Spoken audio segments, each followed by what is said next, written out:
Manila, Philippines. Panicked families run for their lives. Their high-rise apartment building is beginning to tilt. An urgent evacuation is underway when suddenly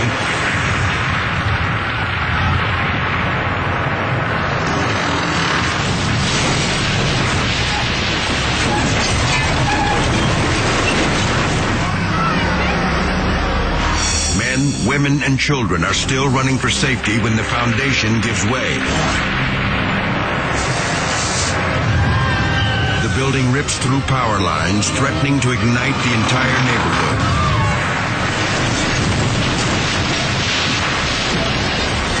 The tower finally comes down in a massive pile of pulverized concrete and steel. Hundreds are now homeless. Their possessions gone forever. Yet amazingly, no one is killed or even injured. Shoddy construction is blamed for the disaster. Criminal charges are filed against the building's owner. He's lucky they don't include murder.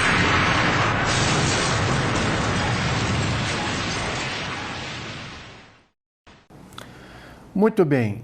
Desde o jardim da infância até a pós-graduação na COP, na Ilha do Fundão, no Rio de Janeiro, eu estudei em escolas públicas. E lá na COP eu tive a imensa satisfação de ser aluno dos melhores engenheiros do país, tais como o professor Fernando Luiz Lobo Carneiro, professor Dirceu Veloso, professor Jacques Medina e Osiac.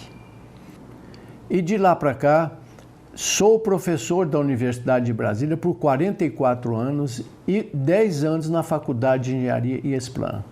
Nesse meio tempo, eu montei uma empresa e sou hoje responsável por perto de 12 mil serviços e contratos.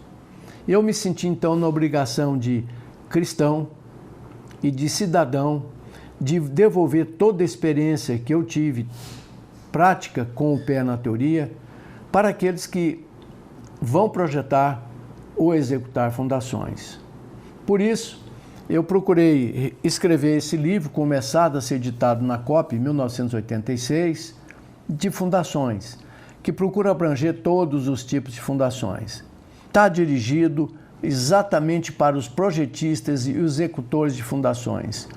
Nos capítulos 3, 6 e 9, eu apresento passo a passo métodos e exemplos de cálculo de sapata, de estacas de todos os tipos de tubulões por métodos utilizados pelos melhores escritórios de engenharia do Brasil, que são os métodos semi-empíricos e estatísticos, baseados unicamente no tipo do solo, no SPT e algumas comparações já com provas de carga.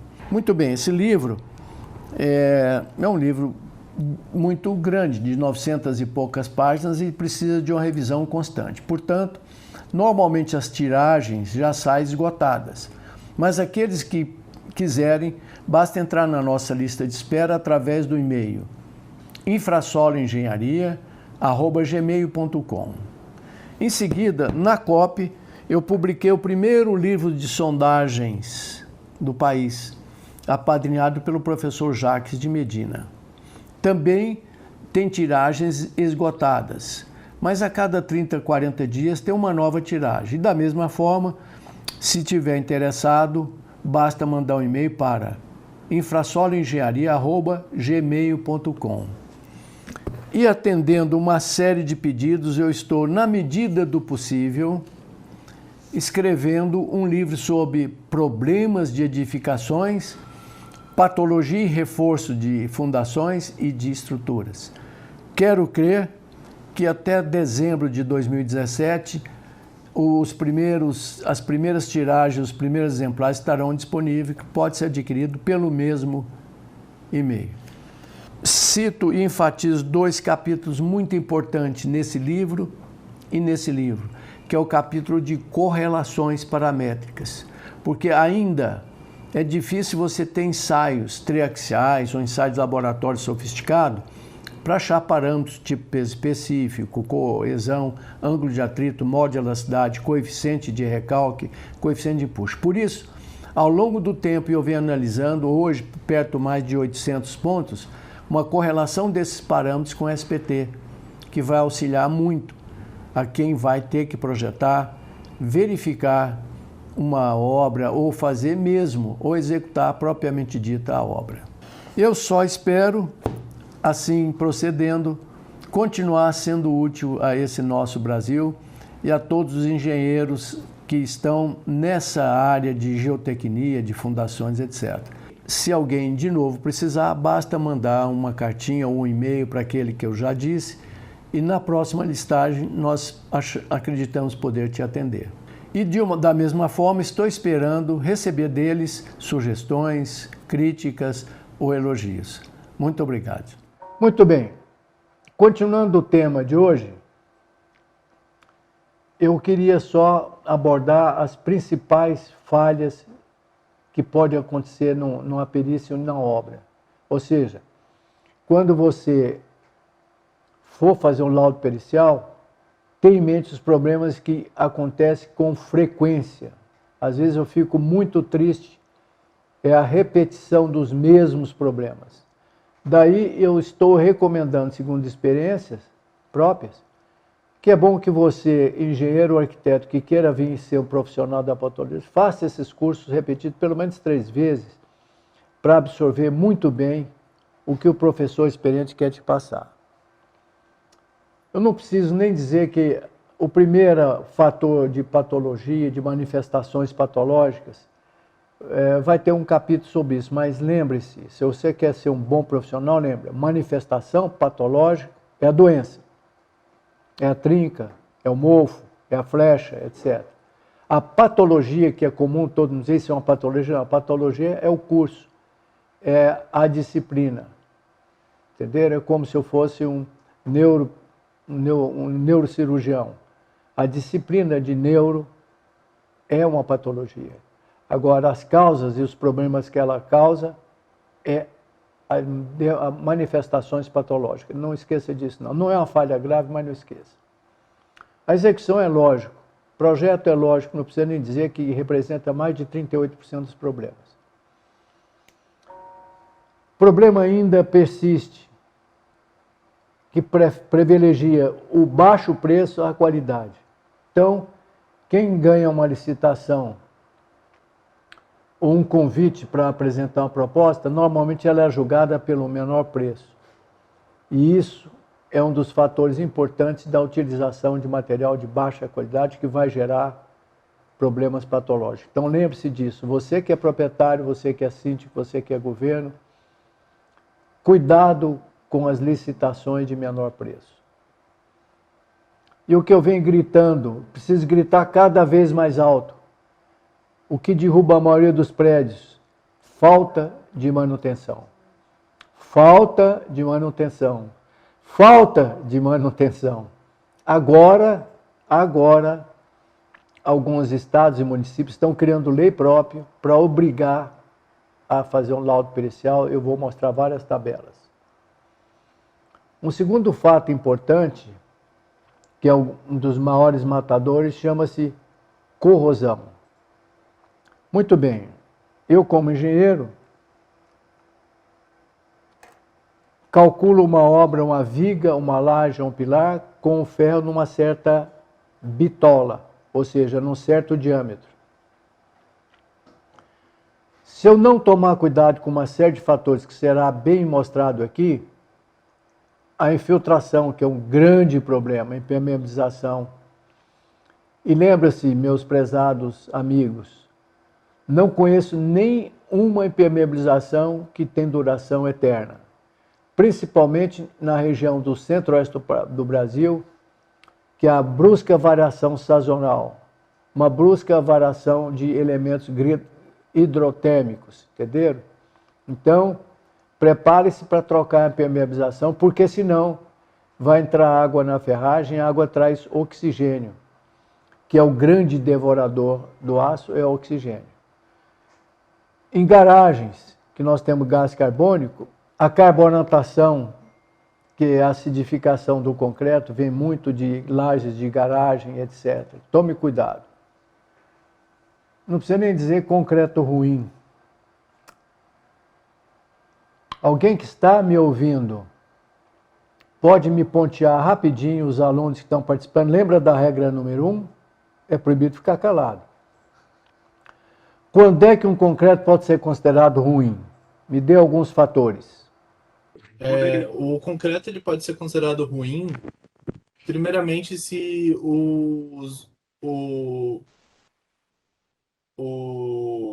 a massa que estiver sendo usada nele estiver fora da validade. Nota 10, eu tinha até esquecido de concreto velho, que normalmente atrasa o betoneiro, eles jogam água. Até um certo limite é possível, passou disso, não é bom. Fez uma cestinha de chuá, 2 pontos. Pois não, o que mais? Quando ele é mal preparado, mal adensado, primeiro mal preparado. Isso, você tocou num aspecto importante.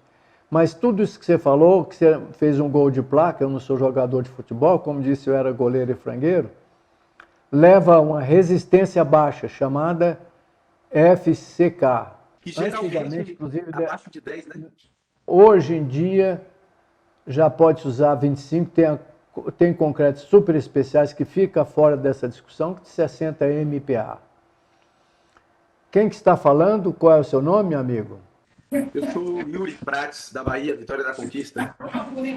Opa, maravilha. Mora numa das cidades mais alegres do país, na Bahia, chamada Vitória da Conquista. Muito bom, Yuri. Prazer tê-lo aqui conosco. Yuri, você é um rapaz novo, mas na minha época, ainda, lá em 1960, 70, quando nascia a Bossa Nova, também nasceu os concretos melhores. Mas antigamente era Sigma R, que é o FCK, 15.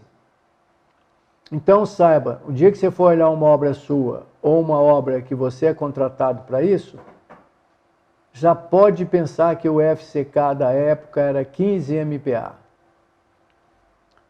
Lembra, nós temos 2 elementos físicos importantes. Um é força, outro é pressão. Um é força, outra é pressão. Você sabe diferenciar as duas, Yuri? Área. Pressão É a força aplicada em uma área. Poxa, esse camarada já marcou 3 gols em cima de mim, aí fica ruim. Perfeitamente. Força, Yuri, na realidade, não existe na natureza conhecida. Por mais fina que seja uma agulha, ela tem área. Então, você aplica uma força, tem que dividir pela área da agulha. Isso é pressão. O concreto e o solo só veem pressão. E a unidade hoje mais alta de pressão chama-se MPa, que vale isso, 10 quilos por centímetro quadrado. E alguém, 1 quilo por centímetro quadrado vale quantos, ou como é que eu reduzo para toneladas por metro quadrado? Alguém se lembra? 1 quilo por centímetro quadrado dividido por 10 dá 1 quilo, dá 1 tonelada por quilômetro quadrado. Metro quadrado. Quase. 1 quilo por centímetro quadrado vale quantas toneladas por metro quadrado? 1000. 10. Heitor, decora. 1 MPa vale 10 quilos por centímetro quadrado. MPa é a maior das pressões. Newton é força. Quilo é força. Tonelada é força. Grama é força. Grama por centímetro quadrado, pressão. Tonelada por metro quadrado, pressão. Newton por metro quadrado, pressão, etc. Então, a rainha das pressões chama-se MPa, das pressões, não força. 10 kg por centímetro quadrado. Anotem, por favor, que eu vou até vou pedir um exemplozinho desse no teste. É uma coisa muito simples.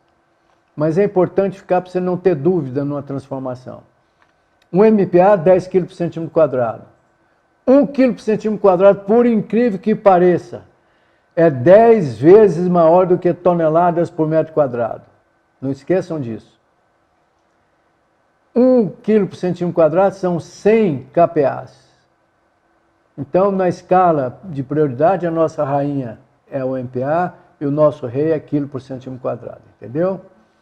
Então, quando você for para uma obra de uma certa idade, não precisa ser tão velha quanto eu, mas pensa e já começa a pensar na possibilidade de ter sido usado Sigma R que era a tensão de ruptura do concreto, de 150 kg por centímetro quadrado, ou seja, 15 MPa. 15 MPa é 10 vezes maior do que quilo, ou seja, 150. Um outro aspecto crítico que vai e já está superlotando os pactologistas de laudos, consultoria técnica, etc., é o pequeno cobrimento. A antiga NB1, que passou a ser a NB16118, ela exigia só 1 centímetro de cobrimento do concreto. Por que esse cobrimento é importantíssimo? Para não deixar passar cloretos, sulfatos, gás carbono. Todos eles despassivam o concreto. O concreto tem que ser passivo, ou seja, alcalino. Eu acho que falei isso na primeira aula. Qual seria o pH ideal para um concreto? 12, 13. Alguém? Mais de um? 12. Ótimo. 10, 12, até 8 é tolerável. O que é um concreto despassivado? Ele era passivo, ou seja, ele não propiciava aquela passagem de elétrons de um lado do ferro para o outro. Mas no momento que você despassiva e ele fica ácido, os elétrons começam a migrar. Come a parte de onde ele sai e engrossam da parte onde ele deposita. Muito bem, muito obrigado pela participação. Tem mais uma perguntinha, de teste inclusive. Uma barra de aço oxidada, você olhando para a laje, para o pilar ou para qualquer parte de uma viga, o que você nota se falar que tem ferro em processo de corrosão? É desplacamento e Alguém? mancha de ferrugem. A coloração, professor, provavelmente. Muito bem. 2 fatores. Olhou para o concreto, tem cor de ferrugem, uma cor meio amarronzada de óxido de ferro, pode saber. Ele está sofrendo um processo de corrosão, dependendo da intensidade da cor, muito, muito grave. Mas o desplacamento é porque essa crosta de óxido de ferro tem força de toneladas, ela joga a casca de concreto fora. E lembre os senhores, nós vamos ter uma aula só sobre recuperação de pilares, laje e viga. Tirou o desplacamento, tem que lixar e aplicar fenolftaleína para ver se continua ácido. Enquanto tiver ácido, tem que tirar. Senão, vai acontecer o que o professor de CRAN é chamado de ver com frequência. Consertamos o mês passado, voltou a rachar de novo e desplacar, etc. Porque num dente, quando você prepara um dente para fazer um bloco ou uma restauração, tem que limpar a cárie. A cárie é bactéria. Se você fechar essa bactéria, ela vai corroer mais o seu dente, além de dar uma dor enorme. Se você fechar um desplacamento sem tratar o concreto, lixar, etc., ele vai te dar problemas já já. Alguém aceita água? Desculpem. Mas é porque eu estou emocionado frente a uma plateia tão inteligente. Pode me ensinar, eu preciso aprender. Muito bem, o cobrimento bom, hoje tem uma fórmulazinha que eu vou mostrar depois, depende do diâmetro do ferro e da categoria da agressividade do meio ambiente. Mas menos de 2 centímetros não é tolerável. Não há economia que pague um concreto com um cobrimentinho de 2 centímetros. Fundações, tudo que fica no solo, às vezes permite 3 centímetros, eu acho pouco. Principalmente o solo vermelho do Brasil, que como eu falei na aula passada, o solo nosso, se eu colocar um microscópio, essa argila vermelha, ela é constituída de 4 átomos de sílica, como se fosse 4 bolinhas de sinuca empilhadas. Ora, lá no meio tem um íon de ferro ou de alumínio, que por força magnética gruda um grãozinho no outro, dá resistência do concreto, do solo, etc. Muito bem. Então, tome cuidado com esse tipo de solo, que ele é ácido. Solo vermelho, chamado terra roxa ou argila laterítica, tem um pH muito ácido, 4,3. Então, pelo menos 5 centímetros de cobrimento. Vai fazer um baldrame no chão, sem forma, que eu recomendo, não use forma.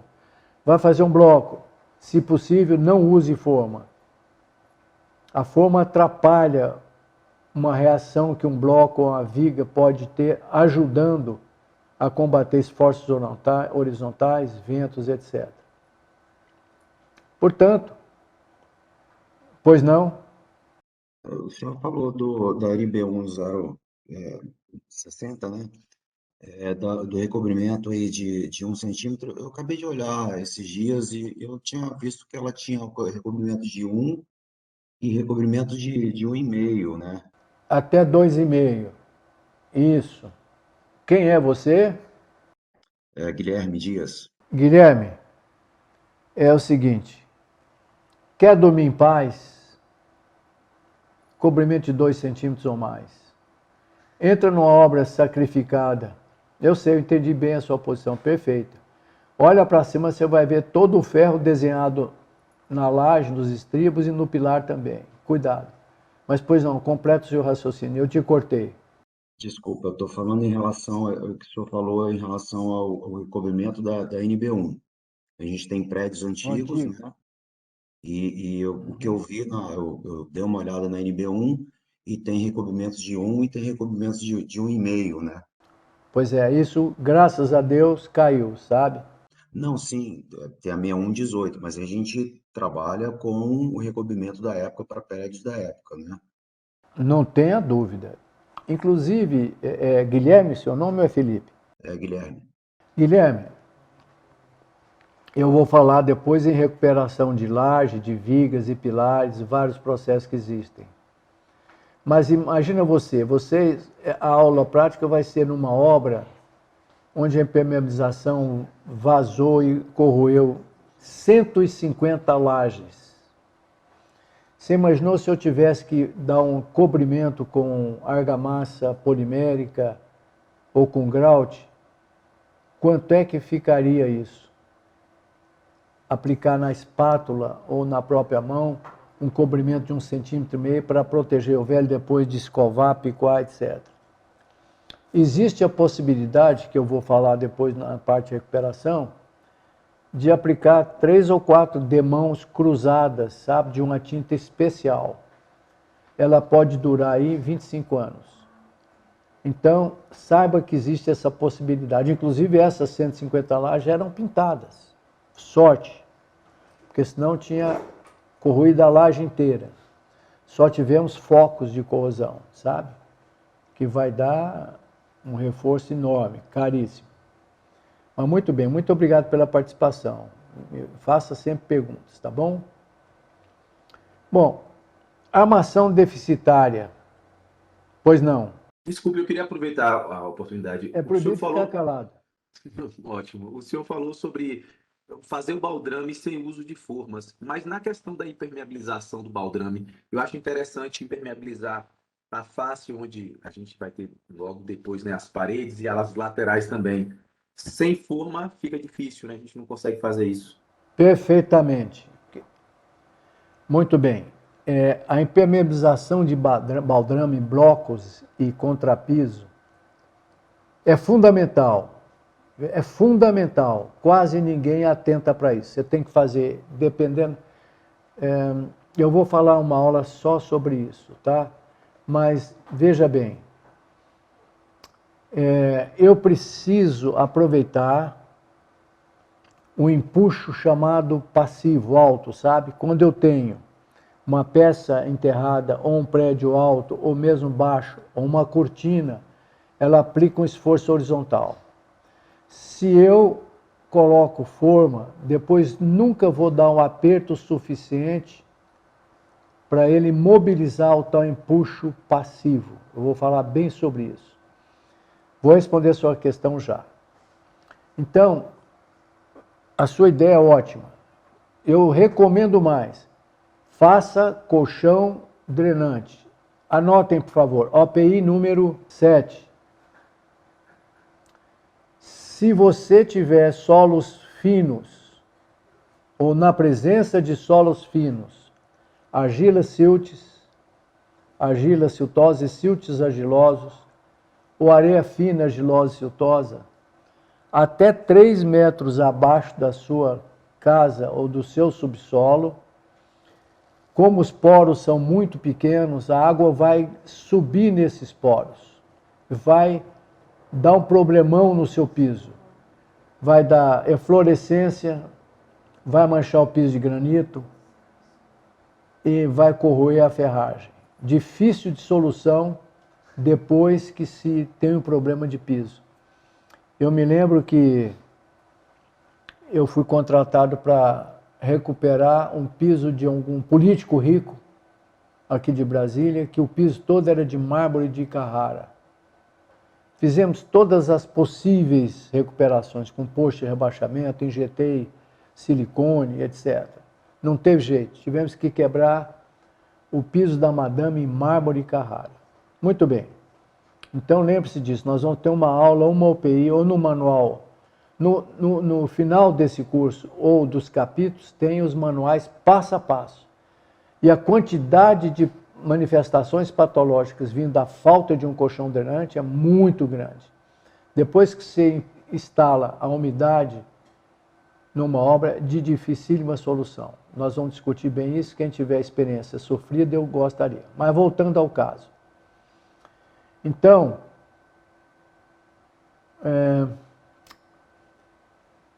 uma das nossas auxiliares aqui, por favor, chega até aqui, agora eu vou filmar a perna do quadro. Você tá, qual é o seu nome, por gentileza? Quem que estava falando comigo? Yuri. Ah, é o Yuri? Parabéns, Yuri, você já marcou 3 gols de placa. Eu sou goleiro ruim, mas nem tanto, pelo amor de Deus. Geralmente, professor, eu faço esse colchão drenante, coloco uma lona e faço a impermeabilização, né, nesse baldrame. Eu não costumo fazer prédios. Não faço prédios, eu faço casas. Então... Não faz diferença. Não faz diferença. A sua ideia é perfeita, tá? E cadê a assistente? Encosta aqui em mim. Yuri, anota. Nós temos 3 tipos de empuxo. Anota aí. Empuxo é uma força horizontal que a água ou o solo aplica na minha estrutura. Nem sempre é horizontal, ela pode ser um pouquinho inclinada dependendo do ângulo de atrito do solo com o concreto. Isso chama-se empuxo. É o empuxo que faz quebrar minhas cortinas, é o empuxo que faz desabar um talude, etc. Cuidado com essa, entre aspas, força chamada empuxo, porque normalmente eu trabalho com empuxo por metro, então vira pressão. Mas existem 3 tipos de empuxo, não esqueça disso nunca. Empuxo ativo é o menor deles. Agora você encosta aqui em mim.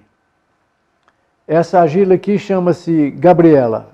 Eu sou estrutura de concreto. Gabriela, um pouquinho mais de força.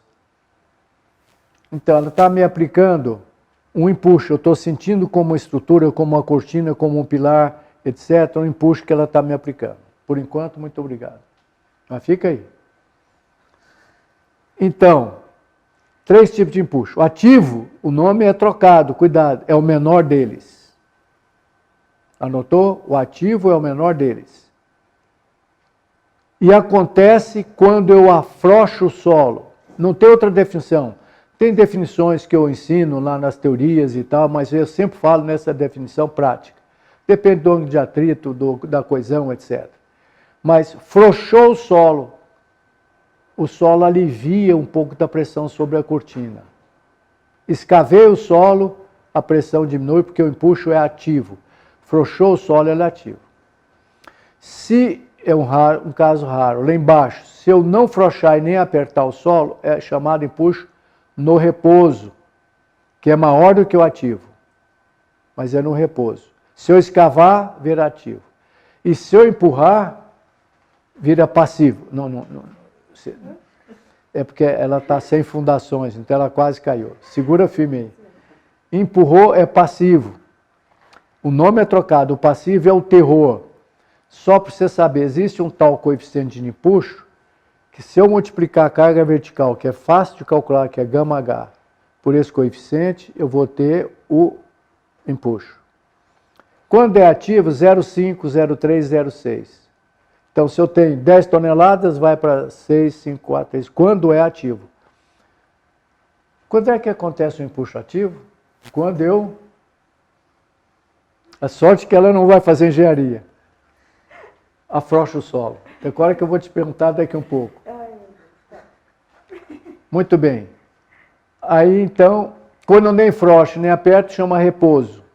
O coeficiente já é 0,8, ou seja, de 10 toneladas na vertical, desce 8 toneladas na horizontal. E tem o passivo, que é 15, 10, 15, ou seja, se eu tenho 10 toneladas na vertical, eu vou ter 150. Então, se por acaso um vento, uma cortina, um subsolo começar a empurrar meu prédio, se ele tiver empuxo passivo, ele vai reagir com uma força muito grande, não vai deixar o meu prédio andar. Portanto, o melhor que você pode fazer é impermeabilizar o concreto, usar um hidrofugante qualquer, porque você não vai botar forma. Colocar forma é 9 vezes mais caro e 10 vezes pior. Concreta contra barranco. Põe um lastrinho de brita no bloco, no baldrame, chapisco tem, quando for possível, em areia não é possível.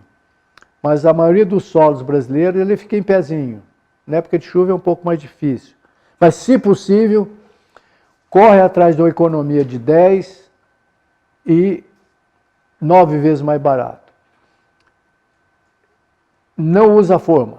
Se você vai usar forma, você tem que fazer uma escavação maior, tem que contratar um carpinteiro, tem que pagar a tábua, tem que concretar na madeira, tem que tirar a madeira, tem custo, tem que compactar, porque se o bloco ou o adrame ficar frouxo, ele não vai ter uma força de reação, não vai te ajudar nunca. Portanto, chapisca a parede, pode ser um chapiscão grosso, concreta, põe a ferragem, concreta contra barranco. Porque se houver, e sempre tem, erro de locação, 58% das minhas obras tinha erro de locação. Aí gera um momento, um esforço horizontal.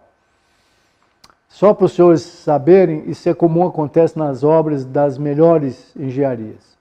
Eu fiz as fundações do DENIT. Tinham 11 engenheiros, ótimos. Tinha muitos erros de locação, apesar de ter topógrafo. Entendeu? Então toma cuidado. Agora vamos fazer a amostragem. Agora volta aqui. Encosta. O empuxo ativo acontece quando? Frouxa o solo. Um pouquinho mais, no repouso. Um pouquinho mais forte. Ela não mexeu e nem eu mexi. Eu estou sentindo aqui o empuxo de 500 gramas por centímetro quadrado, no repouso. Agora, vem lá o professor de CRAM fazer uma obra e começa a escavar. Começa a escavar. Começa a escavar. Está aumentando ou diminuindo?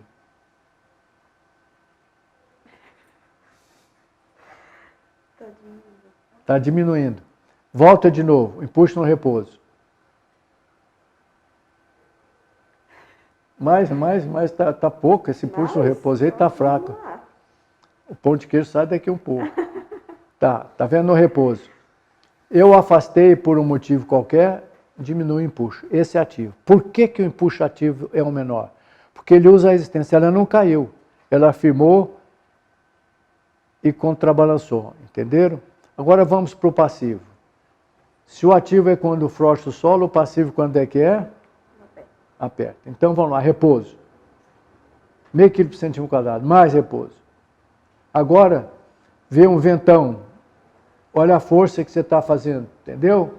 Se tivesse um buraco, e é difícil compactar uma vala entre o bloco e a terra.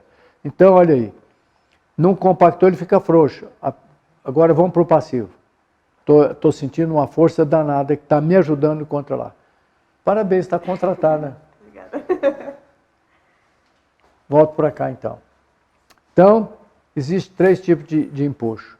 Se você, meu prezado participante, tiver que fazer isso, o seu fiscal, que não ouviu minhas palestras, vai te perturbar. Falou, puxa, esse engenheiro, essa empresa está fazendo uma economia porca. Não está querendo gastar tábua, não está querendo escavar, não está querendo recompactar. manda para mim as informações que eu te dou uma declaração de que você está fazendo o melhor. Você está economizando 9 vezes e está aumentando tecnicamente a resistência do solo.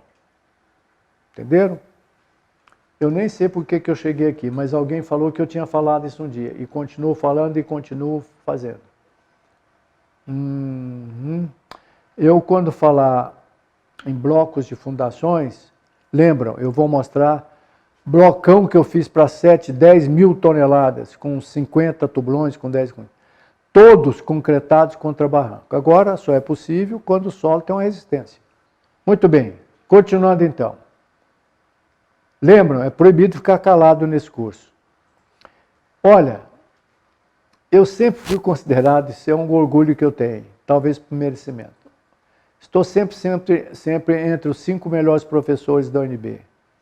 Eu sempre faço pesquisa e olha que nós temos professores muito bons. 5 melhores professores significa dizer 40 em 41 são ótimos. Eu nunca vim aqui nem venho para ensinar. A minha política é fazer aprender, daí as perguntas. Então, fique atento, eu vou te perguntar sempre. Eu quero que você tenha dúvidas para mim poder, quem sabe, receber também informações. Esse empuxo Pois não. influencia na impermeabilização? Esse empuxo, repete, cortou meu microfone. Ele influencia na impermeabilização? Não, nadinha. A impermeabilização, quem muito influencia na impermeabilização, além da qualidade intrínseca, é a cura. Eu tenho que falar sobre cura, tá? A cura, que é uma bobagem responsável por uma série de problemas gratuitos. Lembra? O que machucou muito é eu ver Brumadinho, eu ver o viaduto de Brasília, eu ver o viaduto de São Paulo, etc., o Ceará caindo, que não precisava de cair. Não foi erro de cálculo, não foi erro de execução, foi erro de manutenção, por bobagem.